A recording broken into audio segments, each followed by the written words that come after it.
Video lecture में आज आप सीखने वाले हैं फंक्शंस की कैटेगरीज क्या होते हैं। इसके पहले हमने आपको बताए थे कि फंक्शंस होते क्या हैं और फंक्शंस की कुछ एग्जांपल्स हमने आपको बताए थे। और अगर आपने पीछे का वीडियो देखा होगा तो डेफिनेटली आपकी जो कंसेप्ट है वो अच्छे तरीके से क्लियर हो गया होगा। तो आज आप देखिए कैटेगरीज ऑफ फंक्शंस। हम बात कर रहे हैं यूज़र डिफाइंड फंक्शंस की, क्योंकि फंक्शंस दो तरीके का होता है। एक होता है आपने सीखा होगा इनबिल्ट फंक्शंस और दूसरा होता है यूज़र डिफाइंड फंक्शन। तो आज जो है यूज़र डिफाइंड फंक्शंस के कैटेगरीज में नंबर 1 आता है, जिसमें हम सबसे पहले लिखते हैं no arguments, no return value. ठीक है ना, ये पहला कैटेगरीज हो जाता है। दूसरा कैटेगरीज हो जाता है no arguments but return value. बहुत अच्छे से वीडियो को पूरा देखिएगा ताकि आपका कंसेप्ट जो है बहुत क्लियर हो जाए, और बहुत इजी वे में मैं बता रहा हूँ ताकि आपको आसानी हो सीखने में। ठीक है, तीसरा नंबर पे है आर्गुमेंट्स जाएगा बट रिटर्न नहीं होगा, बट नॉट रिटर्न वैल्यू। ठीक है, ये तीसरा कैटेगरी हो गया। चौथा क्या होगा, आर्गुमेंट्स भी जाएगा, आर्गुमेंट्स विद रिटर्न वैल्यू। ये 4 कैटेगरीज के होते हैं। सबसे पहला आप देखेंगे no arguments no return value. दूसरा है नो आर्गुमेंट्स यानी आर्गुमेंट्स नहीं जाएगा बट रिटर्न करेगा वैल्यू। तीसरा है आर्गुमेंट्स तो जाएगा बट वैल्यू कोई रिटर्न नहीं करेगा। और चौथा जो है आर्गुमेंट्स भी होगा और रिटर्न वैल्यू भी होगा। ठीक है, अब हमने आपको बताया था कि फंक्शंस की पहचान कैसे है। ठीक है, जो भी आप नाम लिखते हैं फंक्शन का, उसके बाद अगर आपने ब्रैकेट ओपन क्लोज कर दिया तो ये फंक्शन हो गया। ठीक है, तो अगर ब्रैकेट ओपन क्लोज के अंदर में कोई आर्गुमेंट्स है, जैसे कोई डेटा टाइप है, इंट है, एक इंट है, 2 इंट है, या फ्लोट है, या डबल है, तो अगर ब्रैकेट के अंदर कुछ है तो आप कहेंगे कि ये वाला फंक्शन आर्गुमेंट के साथ है। ठीक है, लेकिन हमारा सबसे पहला कैटेगरीज क्या कहता है, no argument no return value. तो हमारा ब्रैकेट में कुछ भी नहीं रहेगा और फंक्शन के नाम के पहले हम क्या लिखेंगे, वॉइड। अगर आर्गुमेंट्स नहीं है और वैल्यू कोई भी रिटर्न नहीं कर रहा तो हम क्या लिखेंगे, फंक्शंस के नाम के पहले वर्ड लिखेंगे और फंक्शन के ब्रैकेट के अंदर में हम कुछ भी उसमें नहीं डालेंगे। तो ये पहला कैटेगरी हो गया। ठीक है, दूसरा कैटेगरीज का आप एग्जांपल देख लें, यहाँ पे सिंटैक्स देख लें। आर्गुमेंट नहीं रहेगा बट रिटर्न रहेगा। तो डेफिनेटली अगर रिटर्न होगा तो किस टाइप का वैल्यू रिटर्न कराना है, आपको इंटीजर वैल्यू रिटर्न कराना है, फ्लोट है, कैर है, तो आपको उसी का डेटा टाइप लिखना पड़ेगा। सपोज हमको इंटीजर रिटर्न कराना है तो हम इंटीजर लिखेंगे और फंक्शन का नाम लिखेंगे। आर्गुमेंट कुछ नहीं है तो हम ब्रैकेट के अंदर कुछ भी नहीं डालेंगे। ठीक है, ये दूसरा कैटेगरी का सिंटैक्स हो गया। तीसरा कैटेगरी आपके सामने है आर्गुमेंट्स तो होगा बट रिटर्न वैल्यू नहीं होगा। तो यहाँ पे वॉइड होगा और यहाँ पे सम होगा और यहाँ पे क्या होगा, आर्गुमेंट्स होगा। तो सपोज आर्गुमेंट्स हमारे पास 2 होगा तो 2 हमने लिखा, 1 होगा तो 1 लिखेंगे, 3 होगा तो 3 लिखेंगे। जैसा भी रहेगा लिखने का तरीका आप देख लें। ब्रैकेट के अंदर डालेंगे आप डेटा टाइप के साथ, वेरिएबल डाल भी सकते हैं, वेरिएबल नहीं भी डाल सकते हैं। ठीक है, जो आपको डालना है। ये हो गया, राइट। अब देखते हैं 4 नंबर का सिंटैक्स क्या है। इसमें रिटर्न वैल्यू भी होगा और इसमें क्या होगा, आर्गुमेंट्स भी होगा। तो दोनों चीज़ें हैं यहाँ पे। हमने यहाँ पे डाल दिया इंट, यहाँ पे इंट डाल दिया हमने, फिर यहाँ पे इंट ए डाला हमने, बी डाला। एक एग्जांपल ये। दूसरा एग्जांपल फ्लोट भी कर देता हूँ मैं। यहाँ पे फ्लोट फंक्शन का नाम हमने वैल कर दिया और यहाँ पे हमने सिंपल एक फ्लोट डाल दिया। बस एक ही हमें यहाँ पे आर्गुमेंट को आप पैरामीटर्स भी कर सकते हैं। यहाँ पैरामीटर्स पास हुआ है ना, जो पैरामीटर पास होगा यानी जो फंक्शन के अंदर को ब्रैकेट के अंदर जो भी चीज़ें जाएंगी उसको हम कहेंगे पैरामीटर्स या फिर आर्गुमेंट्स। तो अब आप स्क्रीन में देख सकते हैं हमने चारों कैटेगरीज आपको बता दी। यहाँ पे चारों कैटेगरीज आप देख लें, चारों का सिंटैक्स भी देख लें। यहाँ पे छोटा बड़ा स्मॉल लेटर से कोई मतलब नहीं है, कोडिंग असल में वहाँ पे देखना होगा।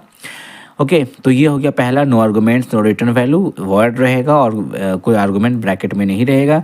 यहाँ पे no arguments but return value, तो रिटर्न वैल्यू अगर सपोज इंटीजर का यूज़ करना चाहते हैं तो इंटीजर लेंगे, फ्लोट का यूज़ करना चाहते हैं तो फ्लोट लेंगे। ठीक है, और अंदर में कुछ भी नहीं रहेगा क्योंकि आर्गूमेंट नहीं है। यहाँ पे आर्गूमेंट्स है तो यहाँ पे है तो डेफिनेटली हमें कुछ देना होगा ब्रैकेट के अंदर, और यहाँ पे रिटर्न नहीं करेगा तो हमें वर्ड लिखना पड़ेगा। जहाँ पे रिटर्न होगा वहाँ पे डेटा टाइप होगा। ठीक है, ये कैटेगरीज है। अब आपको हम ले चलते हैं इस एडिटर पे सी का, और वहाँ आपको हम डायरेक्टली प्रैक्टिकल करके दिखाते हैं। ठीक है, आप सी के एडिटर में हैं और यहाँ से हम सबसे पहला कैटेगरीज पे दिखाते हैं क्या होता है। सबसे पहला कैटेगरीज हमारे पास है ये वाला वॉइड, और यहाँ पे हमने कर दिया सम, सिंपल कोडिंग। ठीक है ना, यहाँ पे सेमीकोलन लगा दिया। आपको हमने बता दिया है पहले ही कि फंक्शन कहाँ कहाँ पे यूज़ करना है। ये टॉप वाला जो लाइन है ये डिक्लेरेशन हो गया। अगर आपको नहीं मालूम है तो आप जाके वहाँ पे पीछे का वीडियो आप देख सकते हैं। प्रिंट एफ, यहाँ पे मैं कुछ टाइप कर देता हूँ, एग्जाम्पल ऑफ फंक्शन, ठीक है ना, कैटेगरी 1, कैट 1, ये कैटेगरी 1 है। ठीक है, तो यहाँ पे हमने लिख दिया इसको, और इसको लिखने के बाद यहाँ पे डबल कोट्स छूट रहा है, यहाँ पे इसको हमने /n भी कर दिया, ये यहाँ हो गया। ठीक है, और यहाँ पर करने के बाद हम फंक्शन को कॉल करते हैं। तो हमने फंक्शन को कॉल कर दिया और ये फंक्शन हो गया बंद, और यहाँ से हम गेट ch को ऊपर कर देते हैं। तो हमारा फंक्शन का 2 काम हो गया। एक फंक्शन डिक्लेरेशन हो गया टॉप में जो मेन के ऊपर आपको दिख रहा है, और एक फंक्शन के अंदर हमने सम लिखा जो वहाँ पे कॉल कर रहे हैं। तो जैसा फंक्शन डिक्लेरेशन रहेगा वैसा कोडिंग रहेगा।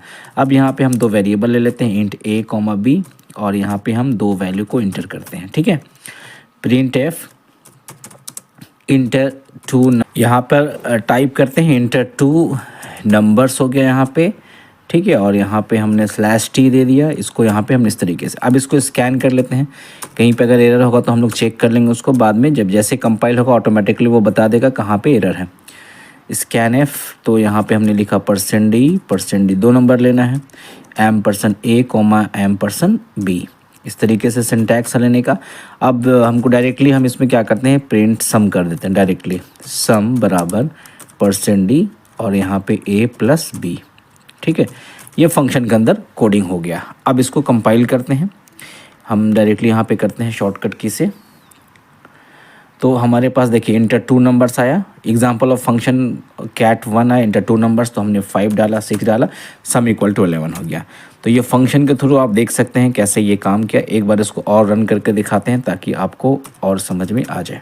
कंट्रोल F9 हमने किया यहाँ पे, चूँकि मैं टर्बो सी में कर रहा हूँ। इंटर 2 नंबर्स 5 हमने डाला, 6 डाला, सम = 11। क्लियर है? चलिए, तो ये हमने पहला कैटेगरी आपको हमने बता दिया। इसमें हम इसी में चेंज करते हैं, फिर क्लियर स्क्रीन हमने कर दिया। अब दूसरा कैटेगरी है। दूसरा कैटेगरी क्या है, argument, no argument but return value होगा ना। चेक कर लेते हैं दूसरा कैटेगरी क्या है।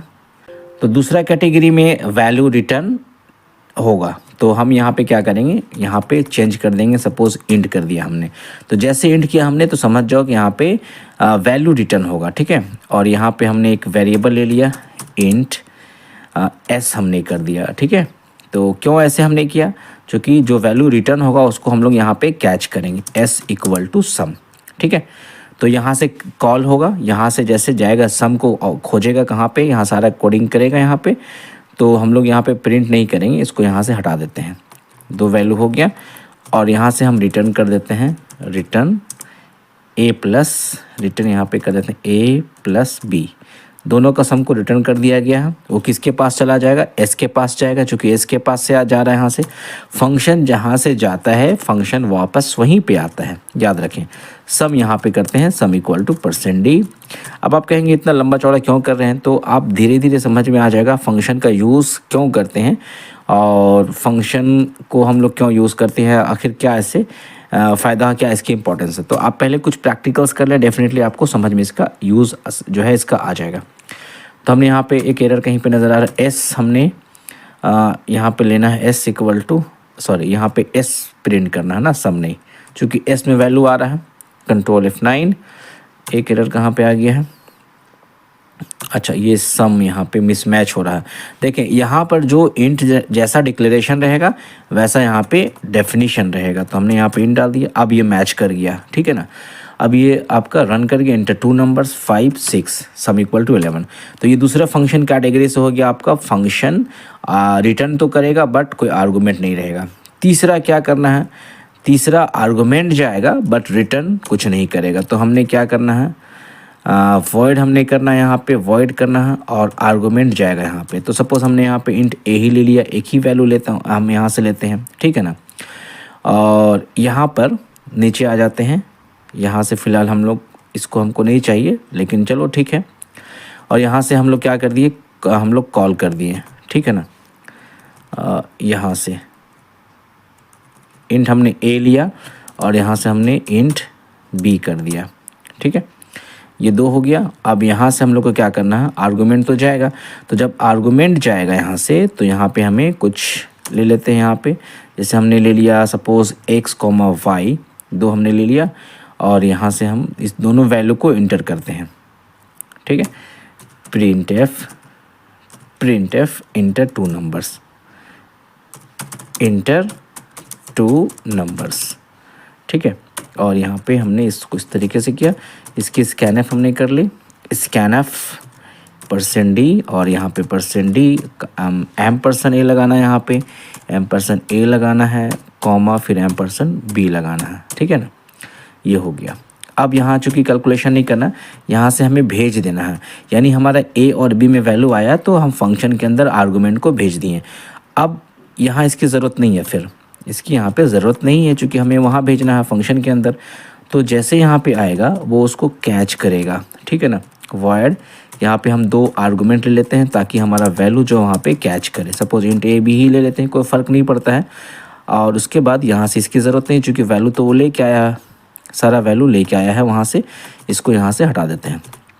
यहाँ सिंपल हम प्रिंट एफ सम कर देते हैं, सम बराबर %d और यहाँ पे a प्लस b, ठीक है। ये हो गया। ऑलराइट, तो ये हमारा हो गया कंप्लीट। कंट्रोल F9 से दो एरर कहाँ पे आ गया, ए बी हमने यहाँ पे नहीं लिया है, अनडिफाइंड सिंबल यहाँ पे लेना था यहाँ पे x हो जाएगा और यहाँ पे y हो जाएगा, ठीक है ना। Undefined symbol a and b, तो यहाँ पे हमें y भेजना है, y है और यहाँ पे हमें x भेजना है, ठीक है ना। एरर आएगा, error is a part of the program. तो अगर एरर आता तो आप इसको रिमूव कीजिए। तो ये एरर आ गया, एरर फ्री हो गया, 5 डाला, ये 11 हो गया, ठीक। और भी कुछ हम वैल्यू चेक कर सकते हैं। सपोज 9 डाला हमने, 8 डाला, तो यहाँ पे सम इक्वल टू 17। तो हमने 3 कैटेगरीज आपको बता दी हैं और लास्ट कैटेगरी जिसका ये होता है, आर्गूमेंट भी होगा और रिटर्न वैल्यू भी होगा। तो ये भी हो गया, इंट ए भी हो गया, सारा कुछ हो गया। अब यहाँ पे एक और ले लेते हैं हम, कॉमा देके यहाँ पे एस भी ले लेते हैं, ठीक है ना। और यहाँ से फिर क्या आ जाएगा, इसको यहाँ से चेंज किया जाए। जब रिटर्न टाइप होता है तो यहाँ पे हमें कोई वैल्यू देना पड़ता है ताकि वैल्यू यहाँ पे रिटर्न होकर जब आए तो कैच करें यहाँ पे, ठीक है ना। अब यहाँ पे हम प्रिंट यहाँ पे कर देते हैं, print f sum equal to %d और यहाँ पे सम एस को हमने प्रिंट कर दिया, ठीक है। अब यहाँ पे फंक्शन के बाद यहाँ पे प्रिंट करने की ज़रूरत नहीं है, यहाँ पे सिंपल हमको रिटर्न कीवर्ड का यूज़ करके दोनों वैल्यू को हमको सम को रिटर्न कर देना है, रिटर्न और यहाँ पे a प्लस b, ये रिटर्न हो गया। आर्गुमेंट भी यहाँ से गया और वहाँ से कैलकुलेशन करके भी आया और रिटर्न कर दिया। कंट्रोल F9, देखते हैं कहीं पे एक एरर कहाँ आ गया, टाइप मिसमैच, या टाइप मिसमैच तो होगा ही क्योंकि वहाँ पे हमने इंट चेंज किया, तो यहाँ पर भी हमें इंट लगाना पड़ेगा। यहाँ ध्यान दीजिए आप, यहाँ पे जैसे जो रहेगा डिक्लेरेशन पे वही हमें डेफिनेशन पे लिखना है, ठीक है। कंट्रोल F9, हमने लिया 78 और हमने लिया 2, तो आंसर आ गया हमारा 80। तो ये देखिए हमने आपको 4 कैटेगरीज आपको अच्छे से हमने बता दिए और चारों कैटेगरीज के एग्जाम्पल करके हमने आपको बताया। अपनी कॉपी में नोट डाउन कीजिए, समझिए और फिर खुद से करने की कोशिश कीजिए। देखकर सिर्फ कॉपी पेस्ट नहीं करना बल्कि अपने दिमाग लगाना है, इम्प्लीमेंट करना है। हमने सम का यूज़ किया, आप कुछ और प्रोग्राम कीजिए। आप एरिया ऑफ रेक्टेंगल के एरिया निकालिए, सर्कल का निकालिए, एक ही फंक्शन एक ही प्रोग्राम में चारों कैटेगरीज यूज़ कर सकते हैं। तो फिर आप फर्दर आप आगे जाके फंक्शन का और कॉम्प्लेक्स टाइप का प्रोग्राम में आप इसको यूज़ कर सकते हैं। आज के लिए बस इतना ही। देखिए, खूब समझिए और फर्स्ट टाइम है तो सब्सक्राइब ज़रूर कीजिए। मिलते हैं नेक्स्ट टाइम नेक्स्ट वीडियो के साथ। Thank you very much.